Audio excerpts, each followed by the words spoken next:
Mr. Prakash Javadekar joins us for a quick chat. Thank you so much for joining us on BTV. Sir, thrust on education was visible in the budget. Do you think Finance Minister Arun Jaitley has done enough to boost demand, sir? Yeah, absolutely. We have Prime Minister himself is taking large interest in the education reform, and therefore the UGC reform, National Testing Center, the Innovation Fund, the Green Initiative, many other initiatives at higher education level, the learning outcomes, the detention at 5th and 8th, board exam, and more importantly, teacher education reform is all in the direction to improve the quality. So the thrust has been mentioned in the budget that we want to improve the overall quality of education at all levels. And that therefore, now Sarva Shiksha Abhiyan takes care of 1st to 8th, but 9 to 12, these 4 years are important, and there we have come out with Innovation Fund, and there we have come out with better labs and more money.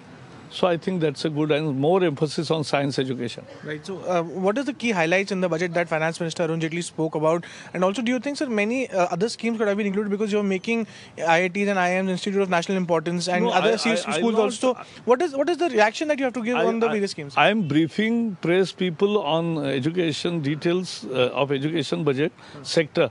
But today's budget is a transformative budget for a transforming India. And this is the budget for the poor, of the poor, and progress. Pro-poor, pro-progressive budget, progressive in ideas and progressive, taking country towards progress, laying thrust on infrastructure, huge investment of 4 lakh crore of public spending commitment, and bringing more transparency of political funding and tax concessions to bring in more and more people into tax bracket. Therefore, to broad base the tax base, because we are a non-tax compliant society, we want to convert it into a tax compliant society. And therefore, this budget presents huge schemes to attract people in this tax-based society. What is the plan for 2017-18, considering budget has given a lot of thrust on education sector? What are your plans for 2017-18? I'm not talking about education today because I am speaking it separately. But one important factor which I want to tell you, see even the senior citizens in the reducing interest rates, because we need to reduce the finance cost of any projects to become export competitive. And to that end, who suffers?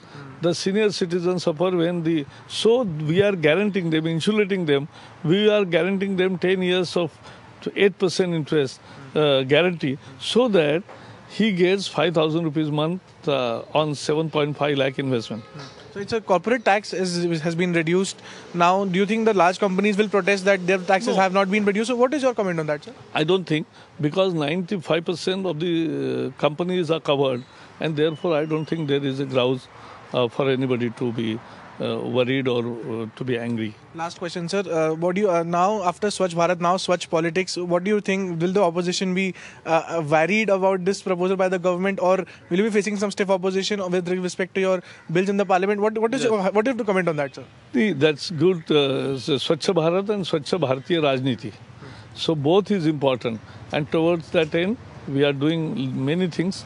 And today's initiative of having bonds, giving the transparency and restricting cash donation up to 2 lakh rupees and overall cash transaction up to 3 lakh rupees is a welcome step.